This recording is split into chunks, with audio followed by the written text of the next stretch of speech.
ನೋಡ್ತಾ ಇದ್ದೀರಾ DNK express news. ಇದು ಜನಸಾಮಾನ್ಯರ ಧ್ವನಿ. ಬಾಗಲಕೋಟೆ ವಿಧಾನಸಭಾ ಚುನಾವಣೆಗೆ ಸಂಬಂಧಿಸಿದಂತೆ ಶಾಸಕ ಬಸನಗೌಡ ಪಾಟೀಲ್ ಯತ್ನಾಳ್ ಅವರು ಮಾಡಿರುವ ಈ ಆರೋಪ ರಾಜಕೀಯ ವಲಯದಲ್ಲಿ ಸಾಕಷ್ಟು ಚರ್ಚೆಗೆ ಕಾರಣವಾಗಿದೆ. ಅದೇನು ಜನರ ತೀರ್ಪು ಅಲ್ಲದು. ಎಷ್ಟು ಖರ್ಚು ಮಾಡಿರ್ಬೋದು ಬಾಗಲಕೋಟೆಗೆ ಹೇಳ್ರಿ ನೋಡೋಣ. ಜಾತಿ ಆಧಾರದ ಮ್ಯಾಗ ರೊಕ್ಕ ಕೊಟ್ಟರು. ಲಿಂಗಾಯತರಿಗೆ ಬ್ರಾಹ್ಮಣರಿಗೆ 10,000, ಹಿಂದುಳಿದ ವರ್ಗದವ್ರು 5,000, ಸಾವಿರಾಂತರ ಅವ್ರಿಗೆ ಹಾಕ್ತಾರೆ. ಅವ್ರು ಬಿಟ್ಟು ಯಾರು ಜಗತ್ತಿಗೆ ಎಲ್ಲಿ ಹಾಕೋರು? 50% ಆಗುತ್ತಾನೆ ಅವ್ರು ಹಾಕ್ತಾರೆ. 50% ಆದ್ಮ್ಯಾಗ ಯಾರು ಸಿದ್ದರಾಮಯ್ಯಗೂ ಹಾಕೋದಿಲ್ಲ, DK ಶಿವಕುಮಾರ್ಗೂ ಹಾಕೋದಿಲ್ಲ, ಅವರೇ MLA ಆಗ್ತಾರೆ, ಅವ್ರೇ MP ಆಗ್ತಾರೆ ಸಾಬ್ರು. ಅವಾಗ ಇಸ್ಲಾಂ ರಾಷ್ಟ್ರ ಮಾಡೋದಕ್ಕೂ ಬಿಟ್ಟರೆ ಇಲ್ಲಿ 1,000 ರೂಪಾಯಿ ಕೊಟ್ಟರು ಪಾಪ ಅಲ್ಪಸಂಖ್ಯಾತರಿಗೆ. ಲಿಂಗಾಯತರಿಗೆ 10,000 ಕೊಟ್ಟಾರ್ರಿ. ಒಂದು ಬೂತಿಗೆ 25 ಲಕ್ಷ ರೂಪಾಯಿ ಹಂಚಾರ. 300 ಬೂತ್ ಎಷ್ಟಾಯಿತು ಲೆಕ್ಕ ಹಾಕ್ರಿ, 75 ಕೋಟಿ ಇಲ್ಲೇ ಆಯಿತು. ಈ ಕುರಿತ ಪ್ರಮುಖ ಅಂಶಗಳು ಇಲ್ಲಿವೆ. ಆರೋಪದ ಸಾರಾಂಶ: ಕಾಂಗ್ರೆಸ್ ಪಕ್ಷವು ಬಾಗಲಕೋಟೆಯಲ್ಲಿ ಗೆಲ್ಲಲು ಸುಮಾರು 75 ಕೋಟಿ ರೂಪಾಯಿ ಹಣವನ್ನು ಹಂಚಿದೆ ಎಂದು ಯತ್ನಾಳ್ ಗಂಭೀರವಾಗಿ ಆರೋಪಿಸಿದ್ದಾರೆ. ಯತ್ನಾಳ್ ಅವರ ವಾದ: ಚುನಾವಣೆಗಳಲ್ಲಿ ಹಣದ ಪ್ರಭಾವ ಹೆಚ್ಚಾಗುತ್ತಿದೆ ಮತ್ತು ಅಕ್ರಮ ಮಾರ್ಗಗಳ ಮೂಲಕ ಮತದಾರರನ್ನು ಸೆಳೆಯಲಾಗುತ್ತಿದೆ ಎಂಬುದು ಅವರ ಪ್ರಬಲ ವಾದವಾಗಿದೆ. ಪ್ರತಿಕ್ರಿಯೆ: ಈ ಆರೋಪವನ್ನು ಕಾಂಗ್ರೆಸ್ ನಾಯಕರು ತಳ್ಳಿಹಾಕಿದ್ದು ಇದು ಸೋಲಿನ ಹತಾಶೆಯಿಂದ ಮಾಡುತ್ತಿರುವ ಆಧಾರರಹಿತ ಟೀಕೆ ಎಂದು ಪ್ರತಿಕ್ರಿಯಿಸಿದ್ದಾರೆ.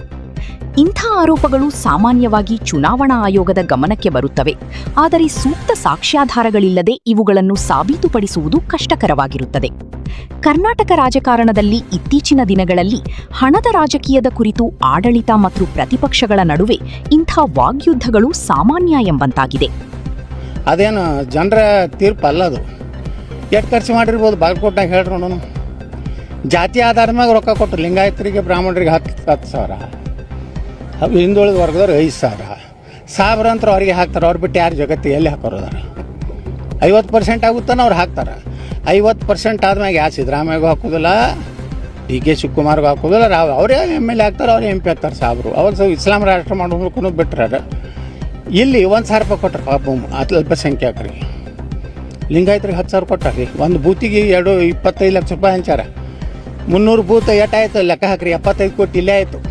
ಎಲೆಕ್ಷನ್ನಲ್ಲಿ ರಾಜ್ಯಾಧ್ಯಕ್ಷರ ವೈಫಲ್ಯ ಎಲ್ಲ ಇಲೆಕ್ಷನ್ ಕೊಡ್ರಿ. 25 ಲೋಕಸಭಾದ 17ಕ್ಕೆ ಬರ್ಲಾಕ ಕಾರಣ ಏನು? ಕೊಪ್ಪಳದಲ್ಲಿ ವ್ಯವಹಾರ ಮಾಡ್ಕೊಂಡ, ಚಾಮರಾಜನಗರದಲ್ಲಿ ವ್ಯವಹಾರ ಮಾಡ್ಕೊಂಡ, ಕಲಬುರಗಿಯಲ್ಲಿ ವ್ಯವಹಾರ ಮಾಡ್ಕೊಂಡ, ರಾಯಚೂರದಲ್ಲಿ ವ್ಯವಹಾರ ಮಾಡ್ಕೊಂಡ, ಬೀದರ್ದಲ್ಲಿ ವ್ಯವಹಾರ ಮಾಡ್ಕೊಂಡ. ಖರ್ಗೆನ ವಿರುದ್ಧ ಮಾತಾಡೋ ದಮ್ಮೆಲ್ಲ ಇವರು ಅಪ್ಪ ಮಗ. ಅವ್ರ ಅಪ್ಪ ಮಗನ ವಿರುದ್ಧ ಈ ಅಪ್ಪ ಮಕ್ಕಳು ಮಾತಾಡೋದಿಲ್ಲ. ಅವ ಹೆಂಗತ್ತ ಪ್ರಿಯಾಂಕಾ ಖರ್ಗೆ ಗುರ್ತತೇನೋ ರೀ. ವಿಜಯೇಂದ್ರ ಭಾಳ ಹಾರಾಡ್ರೆ ನಿಮ್ಮ ಅಪ್ಪನ ಪೋಕ್ಸೋ ತೆಗಿತೇನೋ ನಾನು ಗಪ್ ಇಲ್ಲ. ಸನ್ಮಾನ್ಯಕ್ಕೆ ಪ್ರಿಯಾಂಕಾ ಖರ್ಗೆಯವರು ಅದನ್ನು ಖಂಡಿಸುತ್ತೇನೆ, ಉಗ್ರವಾಗಿ ಖಂಡಿಸುತ್ತೇನೆ. ಮೊನ್ನೆ 2 ಇಲೆಕ್ಷನ್ ಸೋತ ಮ್ಯಾಗ ಸಿಹಿ ಹಂಚಿದ್ರು ಪಾರ್ಟಿ ಆಫೀಸ್. ಸ್ವಲ್ಪ ದುಃಖ, ನಮ್ಮ ಪಾರ್ಟಿ ಸೋತೈತಿ, ನಮ್ಗೆ ಇಂಥ ಪರಿಸ್ಥಿತಿ ಬರಬಾರ್ದಾಗಿತ್ತು ಅನ್ನುವಂಥ ವಿಷಾದಿಲ್ಲ.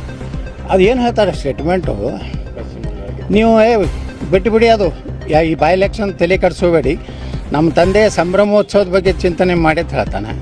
ಪಶ್ಚಿಮ ಬಂಗಾಳದಲ್ಲಿ ಮನೆ ಮಗ್ಗಲ್ಕಿನ ಮನ್ಯಾಗ ಗಂಡು ಹುಟ್ಟದ ಅಂದ್ರೆ ಇವ್ರು ಪೇಡೆ ಹಂಚೋರು.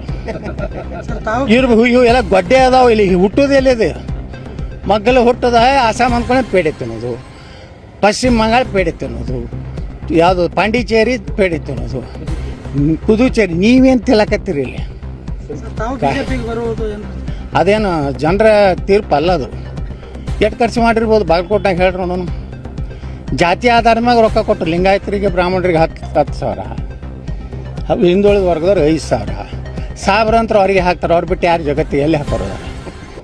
50% ಆಗುತ್ತಾನೆ ಅವ್ರು ಹಾಕ್ತಾರೆ.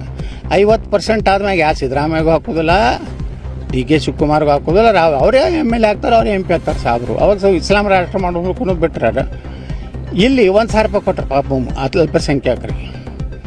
ಲಿಂಗಾಯತರಿಗೆ 10,000 ಕೊಟ್ಟಾರ್ರಿ. ಒಂದು ಬೂತಿಗೆ 25 ಲಕ್ಷ ರೂಪಾಯಿ ಹಂಚಾರ. 300 ಬೂತ್ ಎಷ್ಟಾಯಿತು ಲೆಕ್ಕ ಹಾಕ್ರಿ, 75 ಕೋಟಿ ಇಲ್ಲೇ ಆಯಿತು.